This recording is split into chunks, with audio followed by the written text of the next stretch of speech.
Assalamualaikum warahmatullahi wabarakatuh. Halo pemirsa ULM Channel, kembali lagi di program Klinik Arsitektur bersama saya Uswatun Hasanah. Dan pada hari ini kita akan berbincang-bincang nih mengenai arsitektur hijau. Dan saat ini saya sudah ditemani seorang narasumber yang luar biasa. Beliau merupakan koordinator program studi arsitektur SPULM, ya, yaitu Bapak Dr. Akbar Rahman. Bagaimana kabarnya hari ini, Bapak? Alhamdulillah baik. Alhamdulillah, ya.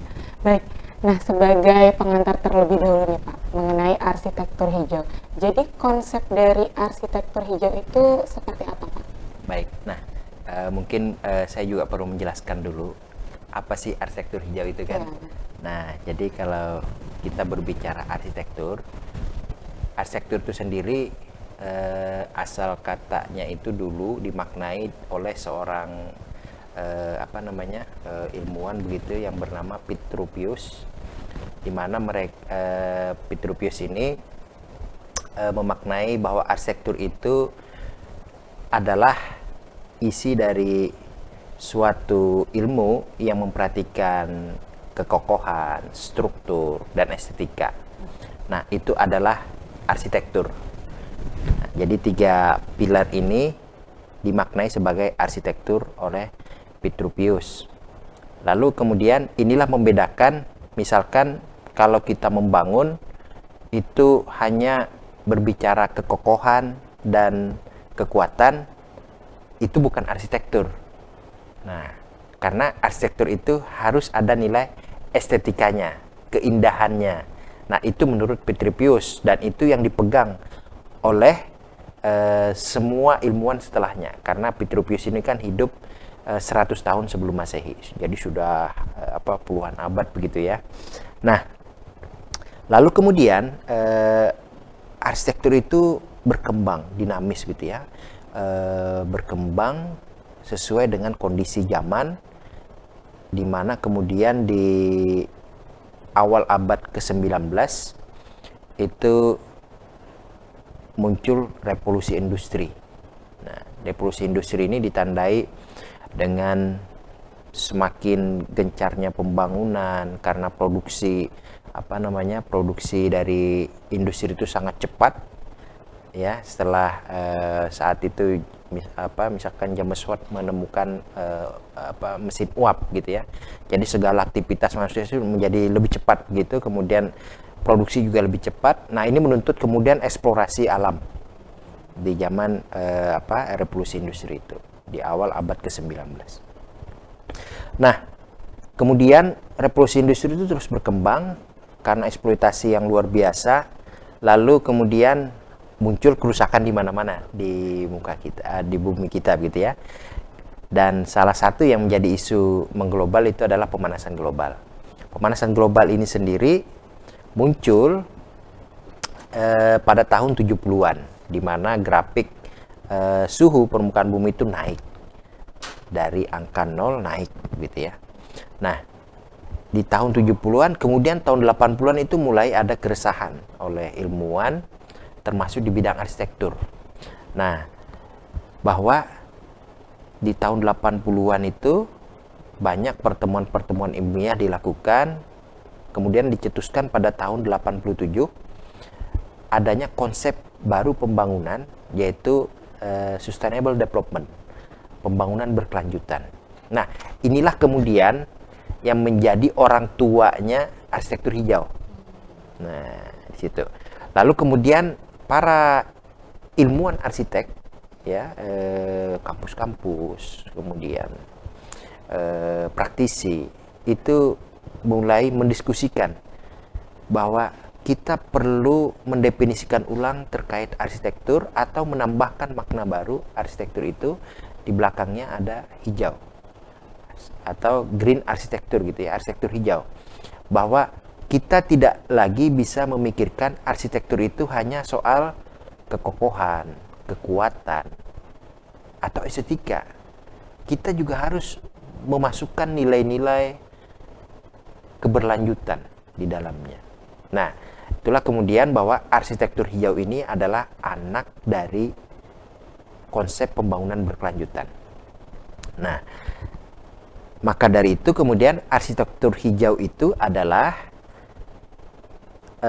ilmu di bidang arsitektur yang memperhatikan kekokohan, kekuatan, dan estetika, tapi dia juga memperhatikan kenyamanan, kemudian efisiensi energi, dan kondisi lingkungan.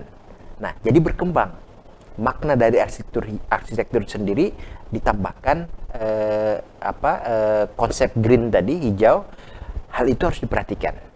Ya, jadi ilmu arsitektur menjadi berkembang begitu ya. Nah, inilah kemudian di tahun 87 mulai dicetuskan, kemudian beberapa kali juga pertemuan tingkat internasional di bidang lingkungan untuk membahas tentang pemanasan global ini. Nah, inilah konsep bagaimana arsitektur itu memberikan kontribusi untuk memperbaiki kondisi lingkungan kita. Karena perlu diketahui bahwa seorang arsitek itu sangat memiliki peran dalam baik buruknya lingkungan. Kenapa? Karena arsitek ini ujung tombak, ya kan? Dia berada di depan, dia berada sebagai plannernya, perencananya. Ketika di awal meletakkan fondasi, meletakkan desain itu salah, maka bangunan itu akan selalu memberikan kontribusi negatif terhadap lingkungan sepanjang bangunan itu berdiri. Nah, dan itu terbukti bahwa penyumbang emisi karbon yang besar itu salah satunya adalah bangunan yang sudah difungsikan. Ya, 30% dari emisi karbon dioksida yang dibuang ke atmosfer itu disumbangkan oleh bangunan. Disumbangkannya dari hal apa? Dari hal penggunaan energi di dalam bangunan itu. Ternyata bangunan yang kita desain, bangunan yang didesain arsitektur itu boros energi. Contohnya misalkan ketika bangunan itu difungsikan, kita menambahkan perangkat-perangkat lain, misalkan penghawaan buatan, pencahayaan buatan, dan itu semua membutuhkan sumber energi. Dan itu banyak terjadi di bangunan-bangunan kita yang dirancang arsitek itu. Nah, itulah kemudian kenapa arsitektur hijau ini mengusung bagaimana kita harus efisiensi energi dengan mempertimbangkan kenyamanan. Jadi ketika kita merancang sebagai arsitek, kita harus memikirkan bagaimana kenyamanan di dalam bangunan.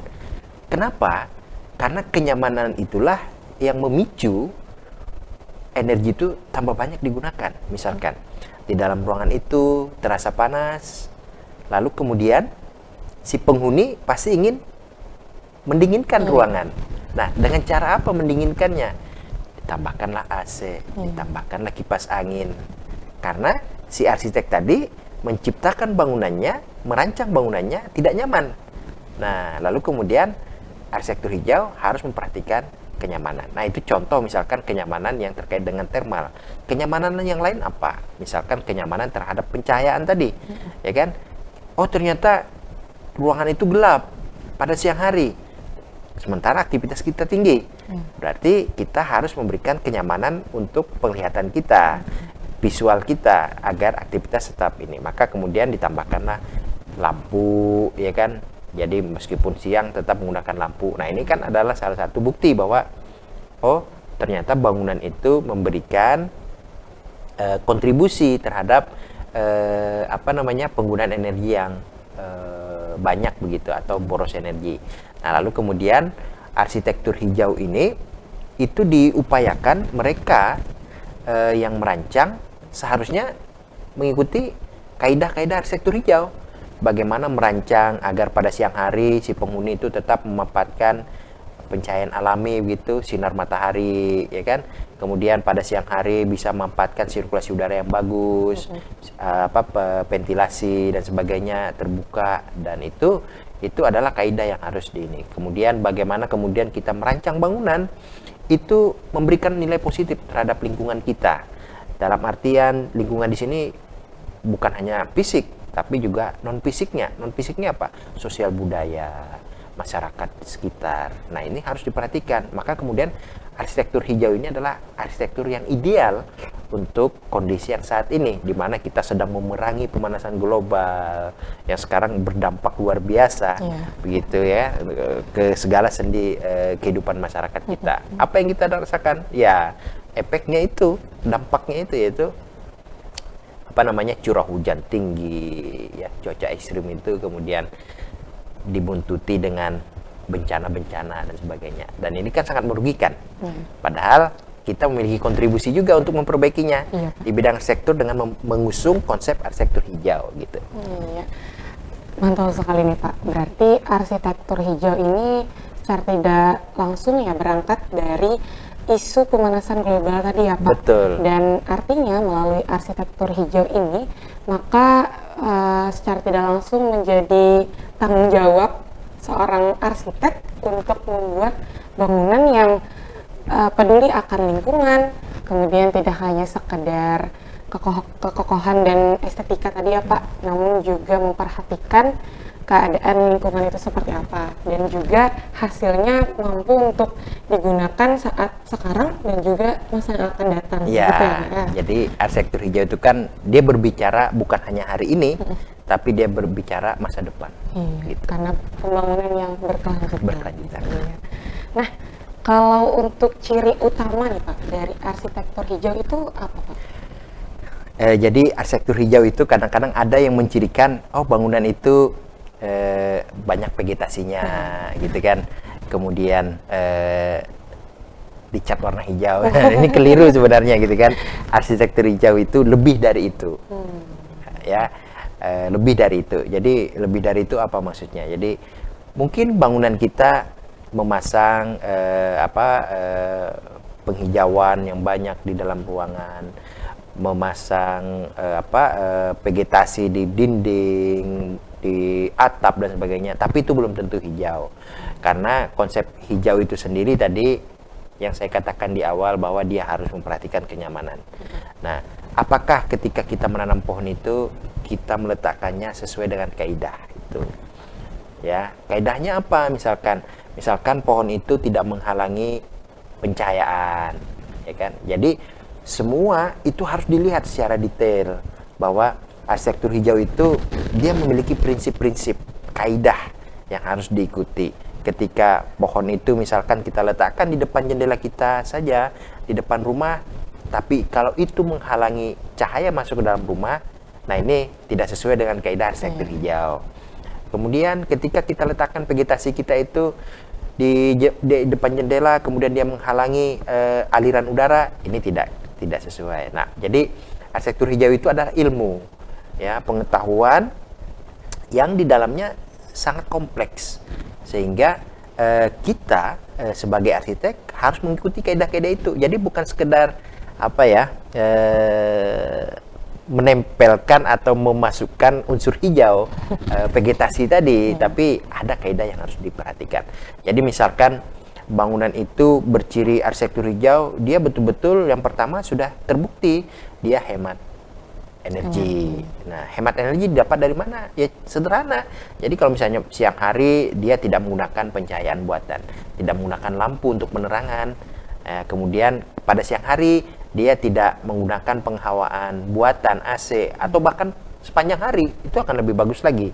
Nah, ini adalah ciri yang paling gampang kita temukan, kita lihat. Nah, kemudian dari proses pembangunan juga, ya. Jadi arsitektur hijau ini sangat kompleks itu ya. Proses pembangunan bagaimana? Jadi misalkan ketika bangunan itu dibangun, kemudian si arsitek mulai menerapkan bagaimana dia memaksimalkan potensi lokal. Potensi lokal ini bisa dari bahan lokal yang ada. Jadi untuk menghemat energi kita tidak perlu mengambil bahan-bahan yang jauh dari tempat bangunan kita didirikan, dan itu akan mempengaruhi proses pengangkutan dan butuhkan energi yang banyak untuk mendapatkan, dan tentu akan mahal juga. Jadi efisiensinya di awal pada proses pembangunan kita memilih apa sih sumber daya lokal ini yang bisa kita manfaatkan untuk kita bangun di proses pembangunan kita. Kemudian tenaga kerja lokal juga penting, ya. Kita manfaatkan tenaga kerja lokal, dan ini menghidupkan ekonomi lokal juga, ya. Itulah tadi prinsip dari arsitektur hijau terkait dengan non fisiknya, bagaimana sosial, ekonomi, budaya masyarakat sekitar itu harus diperhatikan. Nah, lalu kemudian apalagi ciri yang lainnya, misalkan ketika bangunan itu sudah berdiri, dihuni, tidak banyak perubahan yang terjadi, ya, tidak banyak perubahan yang terjadi. Artinya, oh ini arsitek yang merancang sudah sesuai dengan apa yang diinginkan oleh penghuninya. Fungsinya tidak ada banyak berubah, bahkan tidak ada berubah begitu ya. Kalau arsitektur hijau yang bagus itu, nah kemudian si penghuni merasa nyaman di dalam, ya, merasa nyaman. Jadi dia tenang di dalam. Kemudian tidak ada efek terhadap lingkungan sekitar. Jadi misalkan limbah dari bangunan kita itu tidak mengganggu masyarakat sekitar. Nah, bangunan kita itu tidak membuat misalkan tetangga kita kebanjiran misalkan. Nah, ini arsitektur hijau, ya. Nah, kemudian segala aktivitas kita di dalam rumah itu tidak mengganggu lingkungan sekitar. Nah, apalagi kalau kita berbicara konsep arsitektur hijau yang lebih luas. Misalkan si arsitek itu merancang sebuah konsep arsitektur hijau untuk ruang publik. Nah, ini akan lebih banyak lagi, lebih kompleks lagi yang harus dipertimbangkan di dalamnya. Faktor budaya masyarakat sekitar harus diperhatikan. Bagaimana sosio budayanya dari masyarakat itu harus masuk ke dalam kaidah-kaidah konsep-konsep yang kita bangun nantinya, ya. Jadi itulah, maka kemudian arsitektur hijau ini memang banyak hal yang harus diperhatikan di dalamnya. Tapi dengan perkembangannya juga setelah 25 tahun yang lalu dicetuskan, ketika gaung pembangunan berkelanjutan itu dimulai, sampai saat ini terus berkembang juga. Berkembang dalam artian untuk menerapkan arsitektur hijau ini kita diberikan berbagai macam kemudahan-kemudahan, ya. Jadi misalkan ada standar yang harus diikuti untuk mencapainya, itu sudah ada. Misalkan kalau di Indonesia itu Green Building Council Indonesia (GBCI) itu sudah memiliki kaidah-kaidah yang jelas. Kalau kita ingin merancang arsitektur hijau ini, ada poin-poin yang harus kita penuhi, kemudian kita bisa hitung berapa angkanya, kemudian kalau dia masuk level angka ini, dia bisa dikategorikan arsitektur hijau. Nah, ini sudah sangat maju, ya, bahwa untuk menilai ini bangunannya arsitektur hijau atau tidak, itu bisa kita kalkulasi begitu. Bukan hanya tadi melihat, oh ini ada pencahayaan alami hanya digunakan pada malam hari. Nah, bukan hanya itu, tapi sudah sangat detail. Nah, sampai kita bisa menghitung berapa energi yang digunakan bangunan ini setiap bulannya. Nah, ini berapa energi yang digunakan ketika bangunan ini didirikan misalkan, bisa dihitung. Ya, jadi itulah perkembangan arsitektur. Nah, mungkin ini banyak yang tidak diketahui masyarakat kita, ya. Nah, jadi inilah pentingnya bagaimana kita menyampaikan ke masyarakat kita juga bahwa konsep arsitektur hijau itu sebenarnya adalah konsep ideal untuk membantu mengatasi permasalahan yang sedang kita alami saat ini, ya. Nah, kemudian kita berharap juga masyarakat itu mulai sadar dan mengerti bahwa arsitektur hijau itu memang sudah harus kita pegang untuk proses pembangunan saat ini. Karena berbicara arsitektur itu bukan hanya soal kokoh, kuat, dan estetis, ya. Tapi berbicara arsitektur hijau itu harus memperhatikan kenyamanan, memperhatikan efisiensi energi, memperhatikan kondisi lingkungan kita di mana kita berdiri, di mana bangunan kita berdiri begitu. Nah, itu. Nah, ini juga harus kita sampaikan ke masyarakat bahwa nanti kalau ingin membangun rumah, misalkan membangun tempat tinggal, maka konsep arsitektur hijau itu harus masuk ke dalamnya. Iya, betul. Berarti arsitektur hijau ini ciri utamanya itu adalah ketepatan dalam penggunaan energinya, ya, Pak. Betul. Ya. Nah, untuk hal-hal yang mesti diperhatikan, ya, Pak, dalam penerapan arsitektur hijau itu apa saja, Pak? Nah, yang pertama adalah bagaimana bentuk desain kita itu bisa memaksimalkan efisiensi energi tadi, ya. Jadi kuncinya di energi. Karena memang permasalahan pemanasan global tadi ini kan ketika manusia itu mengeksploitasi alam sehingga membutuhkan energi dalam proses pembangunan yang lebih banyak, dan energi yang digunakan itu dari energi fosil yang tidak terbarukan. Maka kemudian sektor hijau itu mengusung bahwa dalam menciptakan bangunan, dalam berkarya di bidang arsitektur, kita setidaknya mengurangi penggunaan energi yang berlebih dalam proses bangunan itu didirikan, kemudian digunakan gitu ya. Yang paling banyak menguras energi itu ketika bangunan itu dihuni, digunakan gitu kan. Nah, ini harus diperhatikan. Maka aspek kenyamanan si penghuni harus masuk ke dalamnya. Jadi ketika arsitek merancang, itu sudah harus memperhatikan kenyamanan penghuni nantinya bagaimana. Nah, bagaimana kemudian kita mengukur kenyamanannya? Kan kenyamanan setiap orang itu berbeda-beda ya. Nah, kenyamanan setiap orang itu berbeda-beda. Si A dengan kebiasaan tertentu, si B dengan kebiasaan tertentu, pasti kenyamanannya beda. Nah, inilah kemudian kejelian seorang arsitek untuk melihat kliennya, bagaimana aspek kenyamanan yang dimiliki oleh klien. Tapi dari itu juga tadi arsitektur ini berkembang, ya, berkembang. Sudah ada skala untuk mengukur kenyamanan, ya, mengukur kenyamanan seseorang itu ada skalanya. Dan ada standar yang bisa kita ikuti, dan itu juga sudah diterbitkan oleh pemerintah kita melalui Standar Nasional Indonesia untuk merancang misalkan bagaimana penerangan standar yang harus kita miliki. Kalau ruangan itu digunakan untuk membaca, ada standar minimal penerangan, sehingga ketika kita merancang, kita harus menghitung berapa dimensi jendela kita, ya. Jadi bukan hanya sekedar oh di sana ada jendela, tapi kita harus menghitung berapa kemampuan jendela ini memasukkan pencahayaan ke dalam ruangan. Nah, mengikuti standar yang dibuat tadi, yang ditentukan tadi. Nah, kemudian soal kenyamanan misalkan terkait dengan termalnya, ada standar. Jadi misalkan begini, standar kenyamanan orang Indonesia itu akan berbeda dengan negara-negara yang memiliki 4 musim di dunia. Indonesia musimnya hanya 2, kemudian kondisi sepanjang tahun itu cenderung lembab gitu ya, kemudian posisi suhunya itu hanya di atas 20 derajat rata-ratanya, kemudian di bawah 40 derajat. Beda dengan negara-negara yang 4 musim, kadang minus gitu kan. Nah, kemudian itulah mempengaruhi faktor kenyamanan si ini tadi, si warga Indonesia dengan warga di luar Indonesia begitu ya. Nah, lalu kemudian ilmuwan sudah menentukan, oh suhu kenyamanan orang Indonesia ini berkisar segini. Nah, itu yang kita harus ikuti untuk proses perancangan dalam bidang arsitektur gitu ya. Jadi kalau orang Indonesia itu sebenarnya dia cukup nyaman di kisaran suhu 26 derajat sampai dengan 30-31 derajat itu masih nyaman.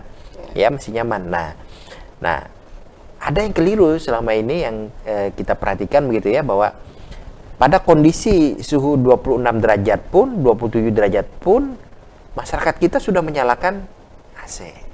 Nah, padahal ini akan berdampak perubahan dari adaptasi tubuh kita, ya. Dan ini akan berubah nantinya. Kalau tadi ilmuwan sudah meneliti bahwa standar kenyamanan orang Indonesia itu ya paling rendah 26 derajat. Tapi kemudian karena kita dibiasakan dengan menggunakan AC di dalam ruangan di angka 24 derajat misalkan, itu kan sudah menurunkan kepekaan suhu kita terhadap kenyamanan. Nah, ini akan berakibat apa? Ya berakibat nanti ketika suhunya naik sedikit saja sudah tidak nyaman. Dan ini akan pengaruhi penggunaan energi di dalam ruangan. Nah, inilah kemudian juga masyarakat kita sampaikan bahwa sebenarnya orang Indonesia itu tidak begitu tidak begitu peka terhadap dingin, tapi dia lebih peka kepada kondisi yang hangat di 26 derajat, 28. Nah, dia sudah comfort di situ. Jadi dia sudah nyaman di situ. Nah, kalau kita terbiasa nanti menyalakan AC misalkan di bawah 24 derajat, bahkan ini akan malah membuat tubuh kita yang orang Indonesia itu akan berubah adaptasinya terhadap suhu, dan ini akan berpengaruh besar gitu ya. Akibatnya nanti kita akan lebih boros energi lagi karena kita harus membutuhkan AC. Nah, ini dampak perubahan tubuh kita, kebiasaan kita yang tadi tidak mengerti begitu ya, bahwa ternyata orang Indonesia itu cukup nyaman pada kondisi yang hangat begitu ya. Nah, itu. Nah, ini juga harus diketahui begitu ya. Iya. Untuk hal-hal yang mesti diperhatikan itu tentunya tadi Bapak sudah menyebutkan bahwa memang sudah ada kaidah-kaidah tertentunya ya Pak, dan hal tersebut juga bisa dikalkulasikan begitu. Nah, menarik nih Pak, tadi dari satu barang saja AC itu bahkan bisa memberikan dampak yang luar biasa ya Pak, dari hasil sampai berdampak ke pemanasan global dan sebagainya dari satu barang saja. Nah, artinya dari seluruh bangunan mesti secara tidak langsung harus memegang ya Pak untuk kaidah arsitektur hijau ini. Iya. Nah, mengenai ini nih Pak, bangunan-bangunan yang sekarang ya ramailah kita lihat, gedung-gedung yang tinggi begitu, atau bangunan-bangunan yang sekarang ini marak lah begitu kita lihat. Apakah bangunan-bangunan tersebut itu cocok begitu untuk menerapkan konsep ini, Pak? Jadi memang ada beberapa strategi ya yang dilakukan. Strategi yang paling ideal itu adalah merencanakan dari awal. Jadi merencanakan dari awal, kemudian memasukkan konsep arsitektur hijau itu dari proses awal perencanaan, sehingga nanti ketika terbangun kemudian dihuni, kaidah-kaidah yang saya jelaskan di awal tadi itu sudah masuk di dalam tubuhnya bangunan. Nah, tapi seperti diketahui tadi bahwa ternyata berdasarkan riset yang ada, bangunan itu boros gitu ya, boros energi, dia banyak sekali menggunakan listrik meskipun pada siang hari misalkan. Nah, step selanjutnya itu bisa dilakukan evaluasi dari bangunan yang ada, dan bangunan-bangunan kita yang ada saat ini ya itu yang terjadi ya, semua pasti boros energi gitu ya, karena sudah dirancang beberapa puluhan tahun yang lalu. Dan konsep arsitektur hijau ini kan baru ya berkembang. Kalau usianya memang 25 tahun, tapi ini kan selalu dinamis berkembang gitu ya. Nah, evaluasi terhadap bangunan yang ada, lalu nanti akan ada renovasi. Ya, renovasi. Bagaimana kita kemudian meningkatkan, misalkan saja mengurangi penggunaan energi listrik dengan menambahkan penghawaan alami, misalkan pada ruang-ruang tertentu, ya, dengan menambah bukaan-bukaan, ventilasi dan sebagainya, yang memiliki memang potensi ruangnya bisa digunakan itu. Nah, kadang-kadang ada juga ruangan yang memang sudah tidak bisa ada pilihan lain begitu ya. Memang harus menggunakan penghawaan buatan, karena memang misalkan ruangannya itu berada di ruang tengah misalkan, atau ruang di dalam ruang. Jadi ada ruang, kemudian dia posisinya di tengah, tidak ada akses langsung ke ruang luar. Nah, itu mau tidak mau sudah. Tapi paling tidak ketika kita melakukan evaluasi, kita bisa mereduksi, mengurangi bagian-bagian mana yang punya potensial untuk menggunakan potensi alamiah, sehingga energi listrik itu bisa kita kurangi penggunaannya. Nah, ini metodenya ada dua tadi. Metode yang paling ideal itu adalah metode proses perencanaan arsitektur hijau dari awal, dan tentu ini juga harus dimiliki pengetahuan yang cukup oleh seorang arsiteknya. Nah, kemudian didukung oleh kliennya juga, masyarakat menginginkan arsitektur hijau gitu ya, karena sadar tadi bahwa arsitektur hijau ini memberikan kontribusi positif dalam proses pembangunan. Kemudian metode yang kedua adalah mengevaluasi dari bangunan yang sudah ada, kemudian melakukan renovasi untuk mengurangi penggunaan energi di dalamnya. Nah, ini saya kira ada dua hal yang bisa kita lakukan. Berarti untuk konsep arsitektur hijau nih Pak, lebih mempertegas lagi ya, konsep tersebut berarti bisa diterapkan di seluruh bangunan apapun. Seluruh bangunan bisa diterapkan, dan kita berharap semua bangunan itu menggunakan konsep, karena arsitektur hijau sebenarnya jiwa arsitektur yang diinginkan saat ini, jiwa arsitektur yang menjadi solusi terkait dengan kondisi yang kita alami sekarang, bagaimana energi itu sangat boros begitu ya, sementara ketersediaan sumber energinya semakin berkurang karena tidak terbarukan. Maka kemudian seharusnya semua bangunan memiliki konsep arsitektur hijau. Ya, jadi membangun apapun sebenarnya tanpa disebut ini arsitektur hijau itu sudah arsitektur hijau gitu ya. Karena arsitektur hijau itu kan kaidah sebenarnya, ilmu. Bagaimana tadi saya ulang lagi, tidak hanya kokoh, kuat dan estetis, tapi juga nyaman, kemudian efisiensi energi dan memperhatikan kondisi lingkungan. Nah, itu. Nah, mengenai apa yang sudah kita perbincangkan nih Pak, secara tidak langsung kan kita sudah memberikan apa saja nih keunggulan-keunggulan dari konsep arsitektur hijau. Tapi kalau dari sisi kelemahannya nih Pak, apakah terdapat di dalam konsep ini? Kelemahan dalam artian kaidah keilmuan itu hampir tidak ada, tapi kelemahan dalam proses pelaksanaan ini ada. Ya, kelemahannya yang pertama sumber daya manusia, sumber daya arsiteknya yang paham terkait dengan arsitektur hijau ini masih sangat minim.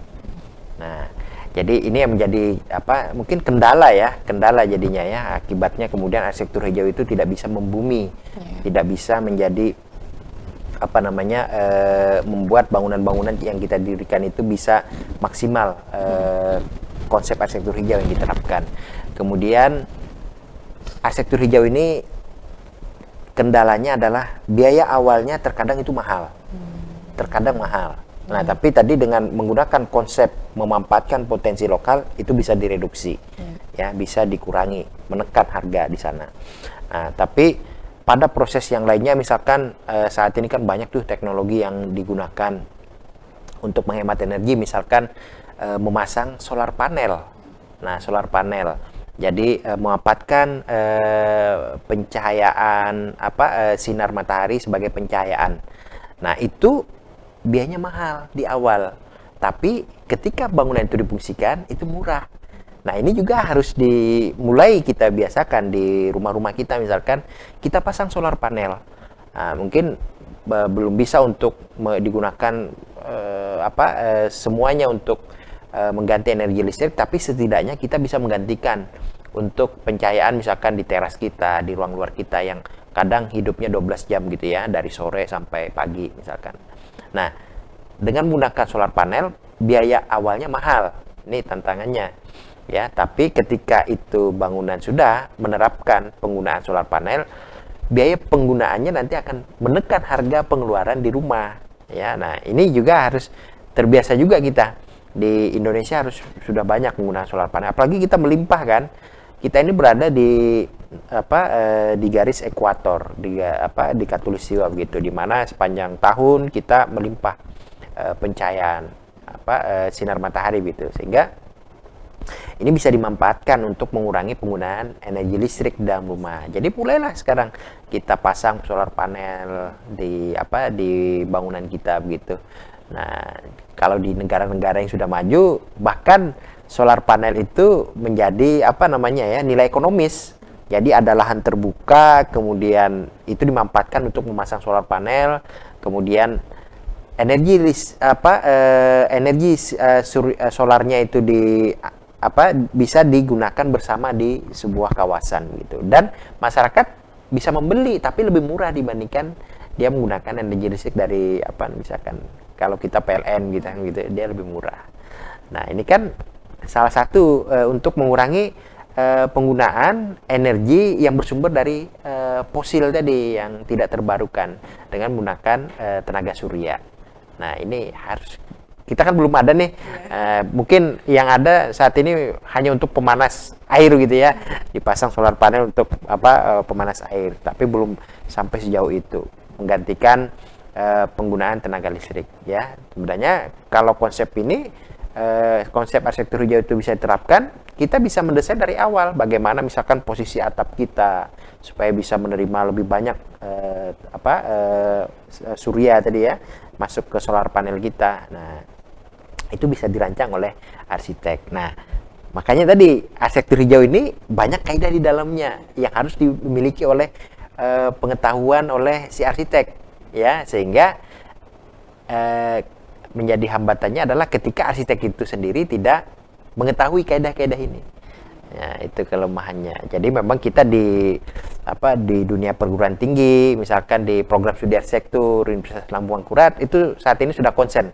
Selain kita konsen bagaimana kita melihat kondisi lingkungan kita di lahan basah gitu kan. Kemudian kita coba untuk menerapkan kaidah-kaidah pembangunan berkelanjutan itu di kurikulum kita. Nah, kemudian kita masukkan ada mata kuliah arsitektur hijau juga di program studi arsitektur. Nah, kemudian beberapa kali juga mahasiswa kita itu yang menang sayembara tingkat nasional itu adalah mengusung konsep arsitektur hijau.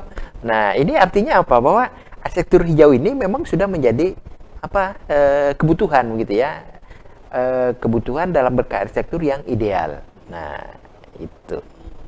Berarti walaupun ada kelemahan, namun tetap ada solusinya ya Pak. Betul, ya. Iya. Baik kawan-kawan, karena pembahasan kali ini sangat asyik sekali ya Pak ya, dan cukup kompleks juga, namun waktu kita terbatas nih Pak. Mungkin perbincangan kita sampai di sini terlebih dahulu. Semoga nanti ada kesempatan lain waktu untuk membicarakan nih mengenai arsitektur hijau. Baik Pak, berarti mengenai kelemahan dari konsep arsitektur hijau ini ya tetap ada solusinya ya Pak ya. Nah baik kawan-kawan, untuk perbincangan kita pada kali ini mungkin sampai di sini terlebih dahulu ya Pak, walaupun sangat kompleks nih sebenarnya topik kita. Namun karena waktunya juga terbatas, semoga bermanfaat untuk teman-teman semua, dan jangan lupa untuk like, comment, and share serta subscribe channel dari ULM Channel ini. Semoga bisa terus memberikan hal yang positif untuk pemirsa semua. Terima kasih, sampai jumpa.